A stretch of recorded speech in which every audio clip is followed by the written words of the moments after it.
عن جد أنا ما عاد اشتري كيس شيبس بطاطا نهائياً. لك ما عم يحطوا فيه شي أبداً، ولما عم بفتح الكيس لك عم باخد برد من كتر ما في هوا. مشان هيك قررت إني أنا أعمل رقائق البطاطا الشيبس المقرمشة واللذيذة في المنزل. بس يا ترى بتزبط معاي مثل جاهز؟ فقعدت صفنت هيك إنه مين هذا الفايق والرايق اللي اخترع رقائق البطاطا الطيبة كتير.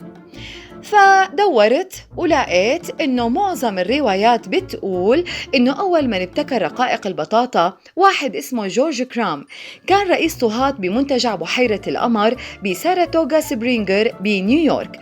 وبيوم من عام 1853 رجع زبون صحن بطاطا مقلية من إعداد جورج وصرخ فيه وقال له: شو هالبطاطا السميكة مثل الفرشة؟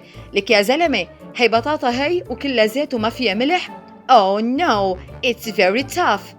قام عصب جورج اللي كان شايف حاله بشغله وإجا قال له: أنا فرجيك، لك ملا زباين. طبعا قال بالإنجليزي.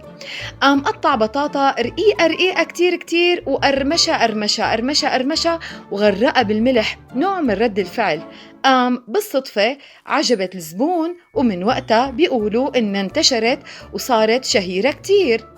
بس في روايات تانية بتقول إنه في وحدة اسمها كيتي ويكس كمان كانت بتشتغل بمنتجع بحيرة القمر كأنه ما كان في غيره بوقتها. كمان كانت عم تقلي كعك وتقشر بطاطا. قام وقتها وقعت بطاطاية بالغلط بالزيت وداقتها ولقيتها كتير طيبة. قام داقها جورج كرام، طبعا كان وقتها عم يشتغل معاها. قام قال لها: واو it's very delicious, how do you prepare it؟ كيف حضرتيها؟ قامت قالت له: ما دخلك.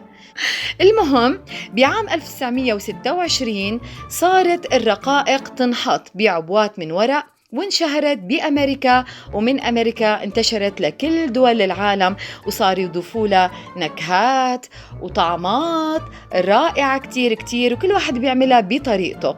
ووقتها كمان كان في إحصائية بتقول إنه الشخص الأمريكي الواحد بياكل ما لا يقل عن 6 أرطال من رقائق البطاطا. وإنتو يا ترى قديش بتتناولوا؟ مثلهم ولا أخف؟ خلصت روايتنا لليوم. باي باي.